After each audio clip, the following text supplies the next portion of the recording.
Hello, Be Smart viewers. Welcome back to another engaging episode of Manager's Mantra, where we connect with industry leaders who are shaping the future of business management. Today, we have with us Pranav Dangi, founder and chief executive officer of the Hosteller, a backpacker hostel chain.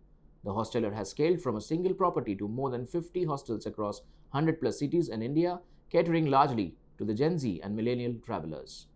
Pranav began his career as a senior analyst at EY working on M&A and valuation. His transition into entrepreneurship was inspired by his own backpacking experiences across Europe, where he identified a clear gap in India's hospitality ecosystem, lack of standardized, community-focused budget accommodations. Without waiting further, let's jump right into this insightful discussion. Hi, Pranav. Very good afternoon to this new session of Manager's Mantra. I'm really thankful to you for participating in this session, and I do think that it will be a great learning experience for the viewers who will be watching this session. Thank you, Abhishek, for inviting me. Though we have spoken in past, but it's again a pleasure to speak with you and probably give some insights to your young audience who aspire to become hospitality leaders in the years to come. Sure, of course, looking forward to that. So let us just start discussing the question. My first question to you is, of course, you are operating in this co-living and hostel market. So how do you see the space evolving post-COVID? And if I may ask you that, how did you cope up with the different issues during the pandemic? And what can young leaders learn about crisis management from such a crisis like that? Sure. So yeah, this is a question that we have gone through over and over in our careers, and I would say we are unfortunate as well as lucky to have faced such difficult times. To give you a context, hostels came in India pretty much in 2014-15.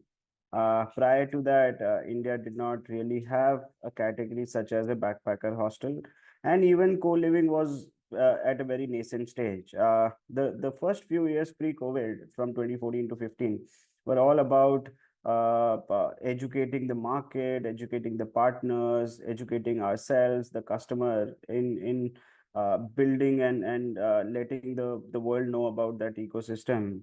However, then the pandemic hit, and a lot of things changed. As you understand, the entire travel and tourism industry collapsed. People were asked to not to move out of their home. So it was a difficult time indeed, where the survival was paramount. That was our first priority. So we did a lot of things during COVID. For example, we converted our hostels into isolation centers. We hosted COVID patients. We came up with products like long-term stays, such as workation, co-living, and somehow survived that phase, which was one of the most difficult time in the career, or I would say the journey of the company. However, as you understand, post-COVID, when the markets opened, when people started moving out of their homes again, the entire concept of revenge travel came in, where people, those who missed on out on those 2 years of COVID, uh, uh, uh, moved out in huge numbers, and it was sort of a revenge against they getting locked for those 2 years. But eventually, after a few quarters, that revenge travel also settled, and people today, I would say, have normalized travel with experiential travel rather than any other form of travel. People today are uh, much aware of the fact that any situation may occur in their lifetime again, and they want to experience as many things as possible. And that is why the first priority that in today's or I would say the customer segment that we cater to is to experience newer things, but give that weightage to newer experiences while they're traveling, whether it is about I would say any adventure activities, experiences, food, travel, heritage, or anything. So, eventually, I would say today, if you speak, the that revenge travel has gone. The travel has been normalized, and people are giving more weightage to experiences rather than only a transactional travel. Thank you, Pranav. Yeah, Pranav, the my next question will be about the demand of modern travelers. yeah. You know that the demand, the consumer preferences have changed. We are into contactless uh, check-ins and all of that. How do you adopt your business model to meet the demands of modern travelers? So, Abhishek, in fact, we are the front runners in the Indian hospitality industry to have adopted technology and made ourselves digitally first. Right from the onset of COVID, we realized the importance of as few touch points as possible in the entire journey of a traveler. So we were the first ones to adopt contactless check-ins. We, in fact, do not have intercoms in our hostels, which makes communication the preferred medium for a lot of hotels. We have QR codes through which people can just scan their QR code and request for a room cleaning or a extra linen towel or anything of that sort. Uh, but yes, you are right. The demands or the I would say the demands of the travelers have changed over the years. As I said, they are not price conscious first; they are experience first. So they even if they have let's say a tighter budget while they travel, their first preference to spend that budget is on experiences rather than anything else. The second thing is people look for social stays and not transactional hotels these days, meaning that particular accommodation should be fulfilling in terms of events, activities, day tours, walks, hikes, and all of that, and rather than being a simple offering of a accommodation. So they are becoming social first. They want to come to hostels to meet other people. They want to network with other people. We host a lot of activities for them. So that also has changed, and we have adopted really well to that changing requirement.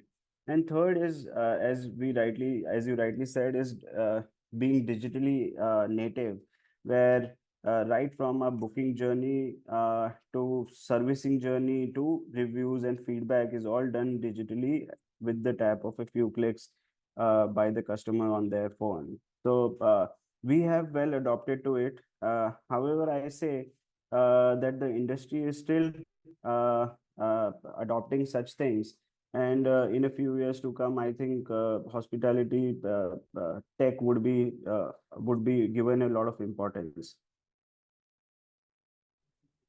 Thank you, Pranav. So now now that we have started speaking about technology. Yeah, One important thing to know and a very interesting to know would be how now that you are using technology to improve guest satisfaction, but how do you do that without losing the personal touch? And no discussions today are complete without talking about AI, of course. So how are yeah. you using AI in guest services or any other aspects of your business? No, so you're right. See, hospitality industry has always been people heavy. Okay, we through the invent of AI or any technology, we absolutely cannot remove people there from what we do day to day. So people are definitely going to play even a more important part in terms of servicing, experience curation, recommendations, and all of those things. However, AI or technology has helped us, first of all, in discovery. Okay. Meaning that today a traveler wants a one travel platform for all his or her travel needs. Her travel needs or his travel needs revolve around finding a nice accommodation, finding the best recommendations for food and beverage in a particular city, finding events and activities happening in those particular cities that they are traveling to, and also they want mobility solutions, which includes bike rentals, car rentals, airport transfers, and all of those things. Uh, and Hostler is leading that race where we are now transitioning from being a backpacker hostel to becoming a one shop for travel solutions, catering to all the four needs of accommodation, food and beverage experience, and mobility. And AI is helping us getting discovered more and more. Today, AI is helping us or helping our customers curate their entire plan. Our customers just have to type in on our website, I want to do this, and I have 3 days in my hand, and the AI helps them in planning the entire trip for themselves and helps them book us. So that's where AI is helping us. AI is also helping us with a lot of, I would say, analytical work where we are able to understand the behavior, the profile of the customers, and give them better solutions that they come next.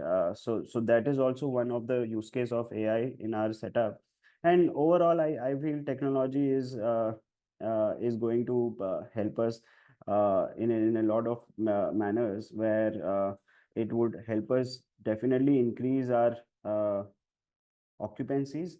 Uh, it will help us acquire more customers, and at the same time, it will also help us increase or improve our operational margins and bring in efficiencies in the system. We hear you, Pranav. Thank you so much for that. Uh, Yeah, you spoke about socializing, a very important aspect, of course, in your business model. So, yeah, was just curious to know that how do you build a strong community atmosphere in this kind of business model, and how can young leaders how and what can they learn from it, and sure. what are the different success parameters here? I mean, besides occupancy rates, what are the other parameters you think are the most critical to major success? Sure, sure. So, Abhishek, I think in your life and my life, we have seen a lot of transactional hotels where you book it, check in, and check out, and that's the only interaction with a hotel. However, hostels are built differently, where we believe in the philosophy of if we have committed 10 things, we should deliver 14 things. And we do that by small, I would say, implementations here and there. For example, every day we have three events happening at a particular hostel. One happens in right after you check in, which is our afternoon activity. The check in happens at 2 o'clock, and then we curate an afternoon activity, which is a free activity for people to come together. This activity can be a city walk around the property or a jungle walk around the property and all of those things. So this first activity helps us break the ice between all the guests for that particular day. Then in the evening we host a live event sort of activity. It can be a live music event, a live stand-up comedy event, or anything of that sort, which is again to bring people together. We host bonfires or night walks, or we do a lot of such things in which the community host, which is one of the role at our hostel, plays a very important part in suggesting or giving best recommendations to our customers, bringing them together, breaking the ice, seeing more participation from them, all of that. And then on the next day in the morning, we have a morning activity, which is a hike or a tour or anything of that sort.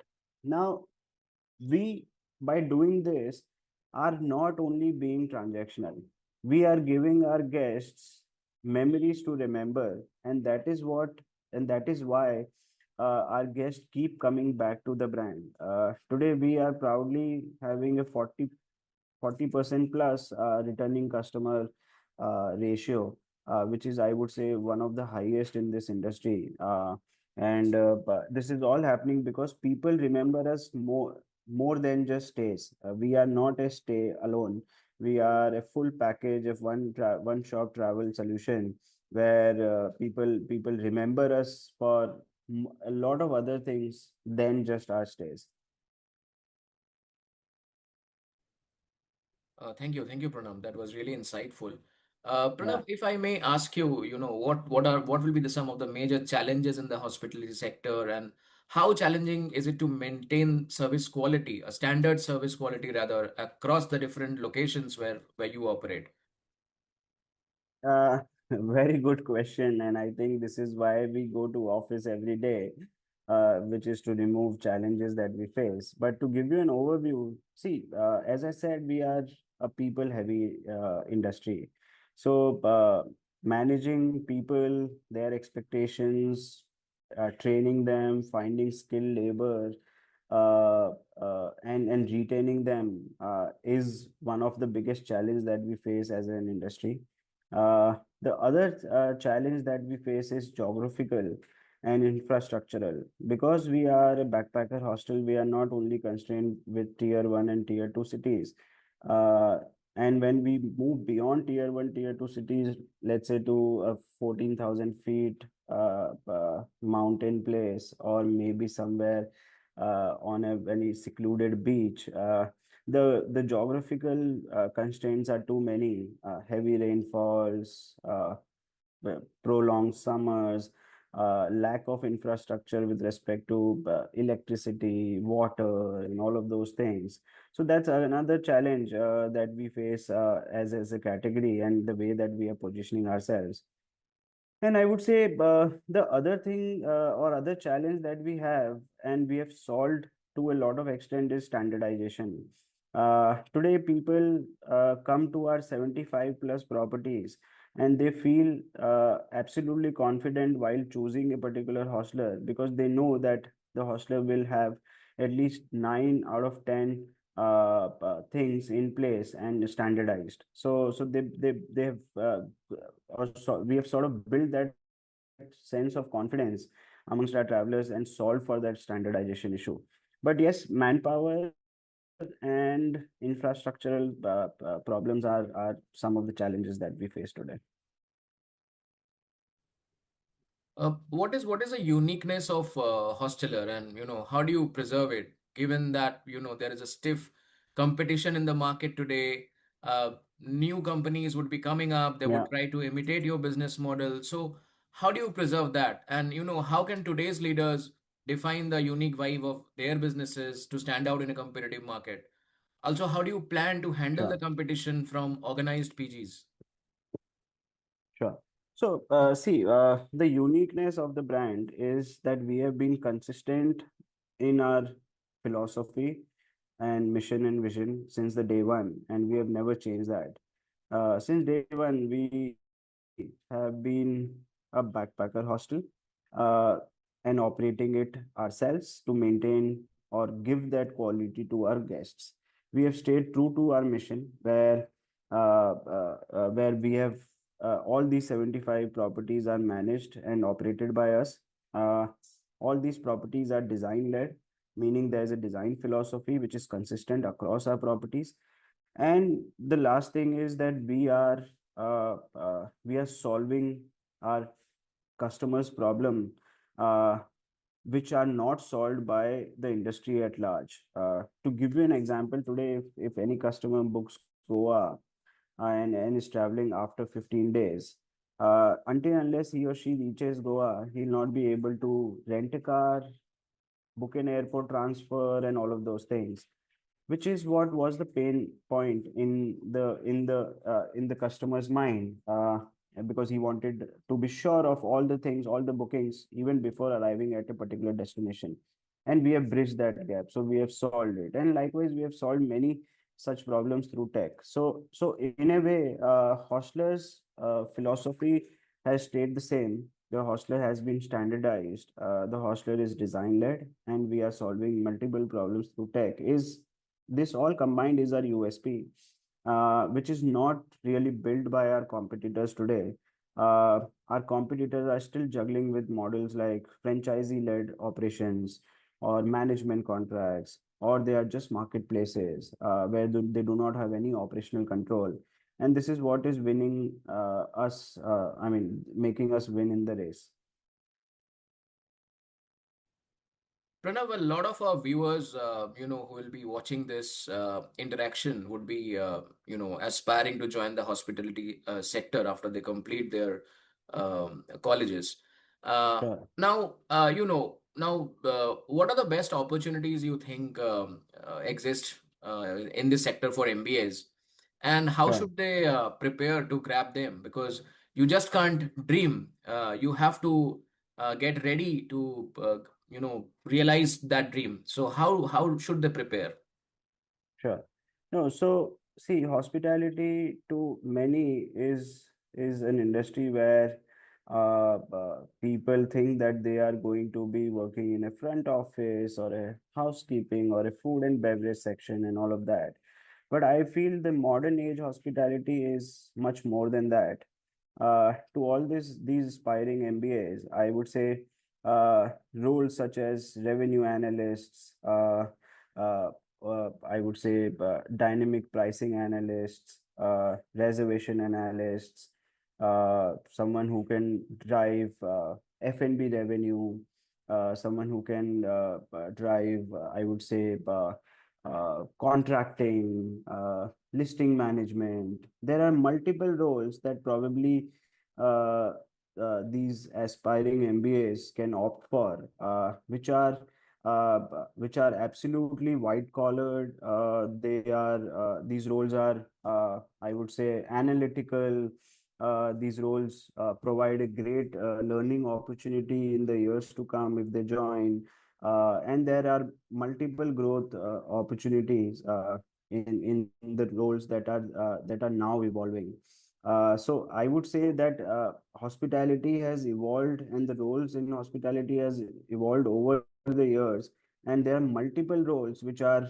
I would say if I would have been an MBA and I would have been a 22-year-old right now, probably I would have joined hospitality rather than any other industry that I started with. I mean, multiple opportunities. People today, I mean, these aspiring young professionals need to go out in the market, probably start with a few internships in the beginning, know the industry, get into a company which probably give those internships, provide that platform to begin with, and then there are ample opportunities to grow in this industry. Wow, such valuable insights and such valuable tips for the students. Pranav, thank you so much once again for joining the conversation. And, we hope to stay connected with you. We would be glad staying connected with you and looking forward to, having you in some other sessions of Be Smart Business Standard. Thank you, Pranav. Thank thank you, Abhishek. Thank you for your time. That's a wrap on this episode of Manager's Mantra. Thank you, Pranav, for sharing your insights on the co living space, hospitality sector, and providing career suggestions for management students. BSmart viewers, we hope you found this conversation helpful. Share your thoughts with us at bsmart.edit@bsml.in. Follow us on LinkedIn and Instagram for more such insightful and inspiring content. Until next time, keep learning, keep growing.